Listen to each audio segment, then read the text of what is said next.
सेहत कार्यक्रम में श्रोताओं आप सभी का बहुत बहुत स्वागत है। आज इस कार्यक्रम में मेहमान हैं शहर के जाने माने न्यूरोसर्जन डॉक्टर पीबी गुप्ता और आज आपसे हम बात करेंगे सिर की चोट, कारण, लक्षण और उपचार विषय पर। डॉक्टर गुप्ता बहुत बहुत स्वागत है हमारे कार्यक्रम में। धन्यवाद।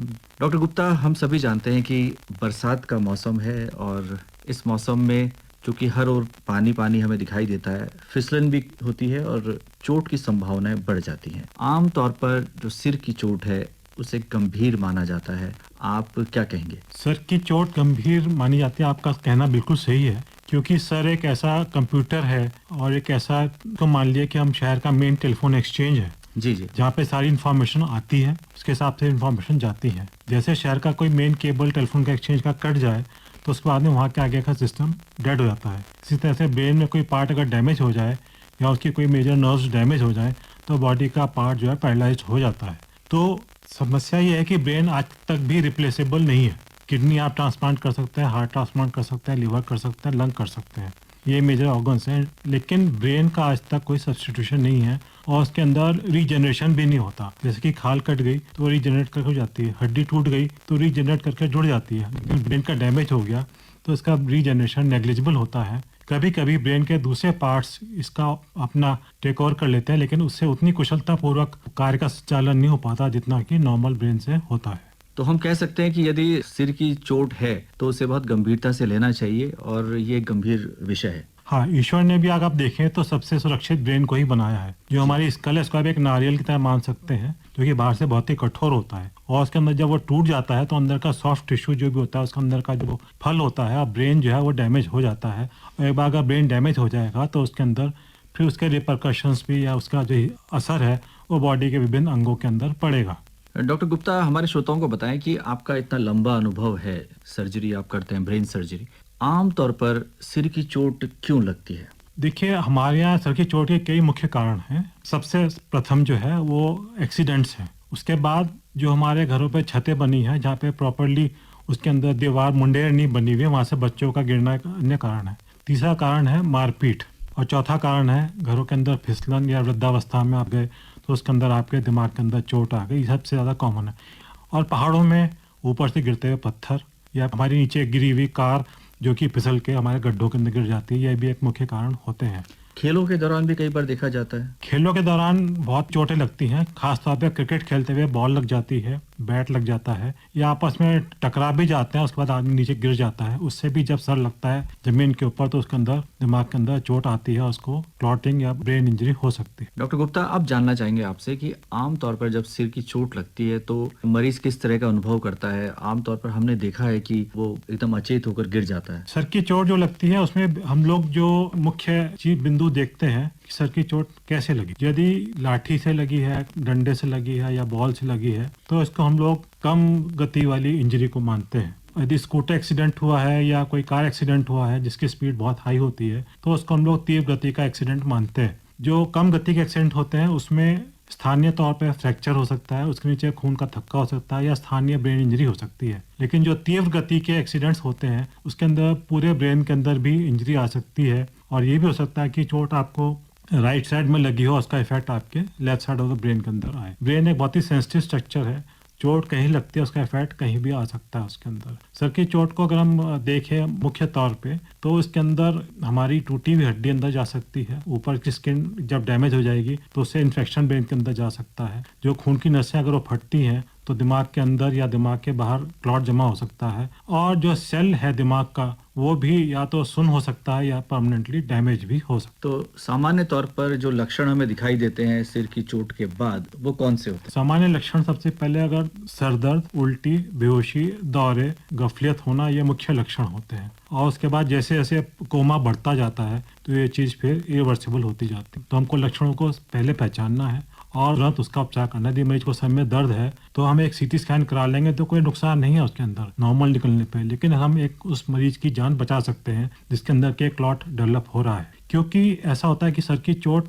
अगले 5-6 दिन तक बढ़ सकती है। ये नहीं कि आज जो चोट लगी उसके अंदर कल को कोई चेंज नहीं आएंगे। जैसे कि अगर हड्डी टूट गई तो टूट गई, वो फिर आगे नहीं उसमें दिक्कत होगी, लेकिन ब्रेन के अंदर स्वेलिंग, क्लॉटिंग और सूजन वो 4-5 दिन तक बढ़ सकती है। तो अगर आज हमारा मरीज ठीक भी है, अगर उसको सर दर्द हो रहा है तो तो हमें उसे तुरंत डॉक्टर को या न्यूरो सर्जन को दिखा करके उसका कम से कम एक सीटी स्कैन ब्रेन का हमें अवश्य करा लेना चाहिए।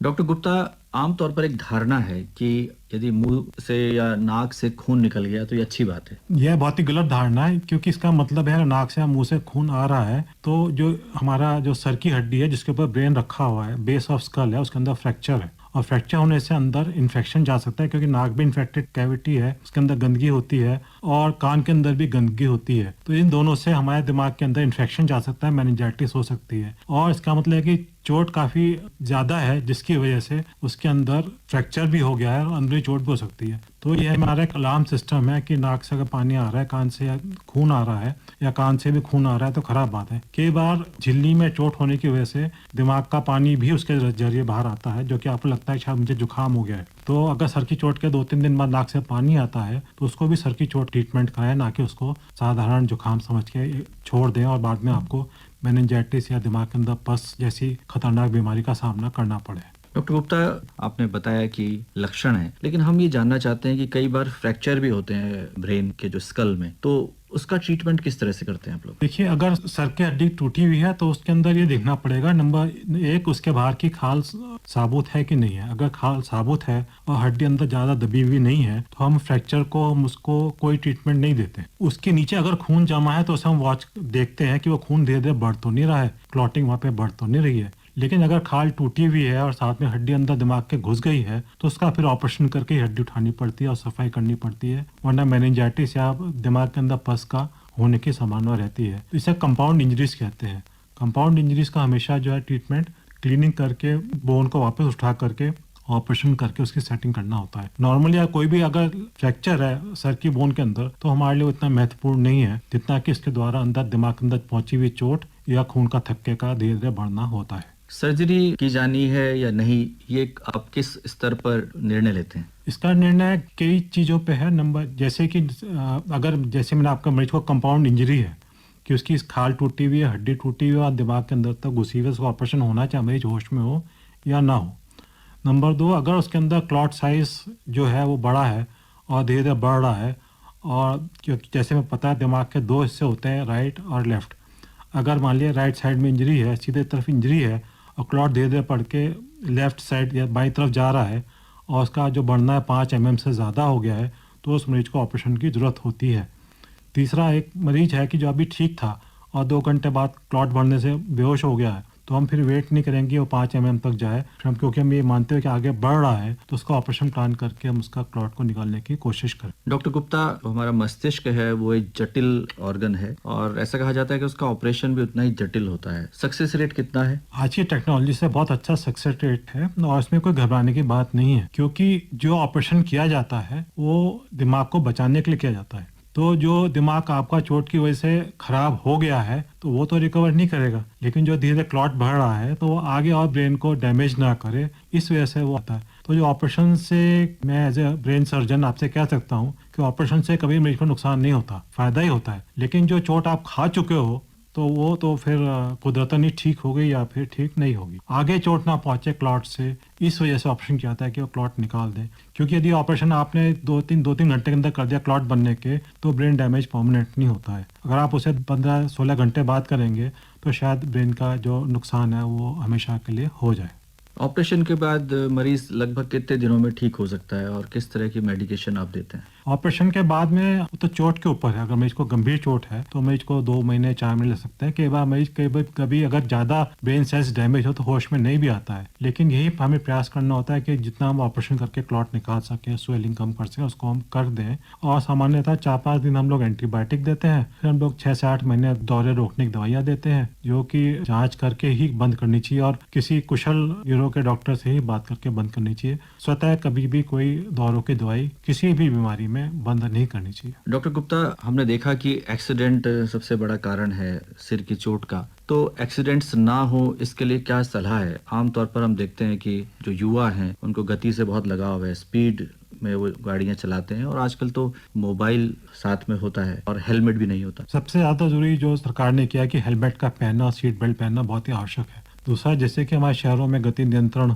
कैमरेज लग रहे हैं कि जो हाई स्पीड से चलेंगे उनके चालान होंगे, ये भी बहुत आवश्यक है। तीसरा, हमें युवा को हमको ये सिखाना पड़ेगा, क्योंकि देखिए परिवार हमारा छोटा होता है, एक घर में 2 बच्चे या 1 बच्चे ही होता है। यदि उसके अंदर कोई एक्सीडेंट होता है तो परिवार का एक बहुत बड़ा हिस्सा चला जाता है। पहले 6-7 बच्चे होते थे, एक आध बच्चा किसी ने खो भी दिया तो शायद इतना गम नहीं होता था, हालांकि गम तब भी होता होगा, लेकिन अगर 2 ही बच्चे हैं, उसमें एक बच्चा एक्सीडेंट में चला गया तो उससे बड़ा किसी का नुकसान नहीं हो सकता है। हमें बच्चों को भी प्रेरित करना पड़ेगा और पेरेंट्स को बताना पड़ेगा कि आपका बच्चा अगर आपने वाहन दिया है तो उससे पहले हेलमेट खरीदवाइए, बाद में कोई दोपहिया या कोई और चीजें उसको खरीदवाइए। और अगर आपके साथ चल रहे हैं, हमेशा से टोकिए कि आपको स्पीड से ज्यादा नहीं चलना है, क्योंकि तुम हमें प्यारे हो, हम नहीं चाहते तुम्हें कोई चोट पहुंचे। डॉक्टर गुप्ता, हम ये भी जानना चाहेंगे आपसे कि बुजुर्गों में भी सिर की चोट की संभावना ज्यादा रहती है, तो किस तरह से उनकी देखभाल की जाए? बुजुर्गों में सबसे ज्यादा दिक्कत ये होती है कि जब वो तो अभी जैसे कि हमारा ब्रेन है वो अपने हमारा जो स्कल बोन है उसके अंदर फिट बैठा हुआ है, धीरे धीरे से चेहरे पे झुर्रियां पड़ती है, ऐसे दिमाग के अंदर भी झुर्रियां पड़ती हैं और एक जगह बन जाती है दिमाग के और हड्डी के बीच में, जिससे कि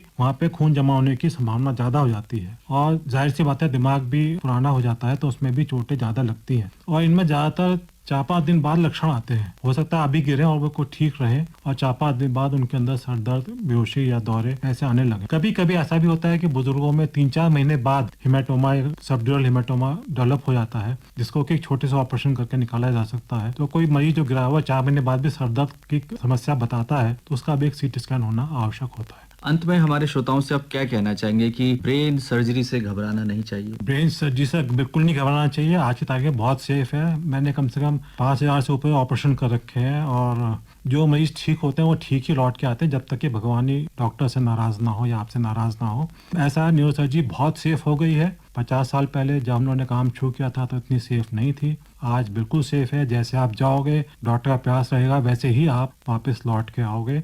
हाँ, अपने आप को बचाइए जरूर, चोट आपको ना लगे, वो हमारा सर्वप्रथम प्रयास होना चाहिए। लग गई है तो जो उसका एक्सपर्ट डॉक्टर है उससे ट्रीटमेंट कराइए, इधर उधर आप अपना समय व्यर्थ में नष्ट ना करें। डॉक्टर साहब, कई बार ऐसा भी होता है कि सड़क में एक्सीडेंट हो जाता है और हम मानवीयता भूलकर इस तरह की मदद हम नहीं करते हैं, तो चूंकि सिर की चोट बहुत गंभीर होती है और तुरंत यदि ट्रीटमेंट मिल जाए तो बहुत अच्छी बात है। तो इसके लिए क्या सलाह है आपकी कि आम व्यक्ति यदि किसी को देखता है उसका एक्सीडेंट हो गया तो उसको मदद करे मानवीय आधार पर? हाँ, उसको तुरंत निकटवर्ती अस्पताल में ले जाना चाहिए, क्योंकि शुरू के जो चंद घंटे होते हैं, आधा पौना घंटा 1 घंटा, उसमें अगर ऑक्सीजन मात्रा प्रॉपर दिमाग को नहीं पहुंचेगी तो ब्रेन डैमेज के चांसेस बहुत होते हैं। माननीय सुप्रीम कोर्ट के भी आदेश हैं, कोई भी व्यक्ति अगर कोई पेशेंट को लाता है, अगर वो अपना नाम नहीं बताना चाहता है तो उस पर आवश्यक नहीं है, ना ही पुलिस उसको तंग कर सकती है कि आप मरीज क्यों लाए, कहाँ से लाया, कैसे लाए। आप मानवीय आधार पर मरीज को ले जाइए। किसी के घर का बेटा है वो, किसी का हस्बैंड है, किसी का पति है, किसी का बाप है, जरूर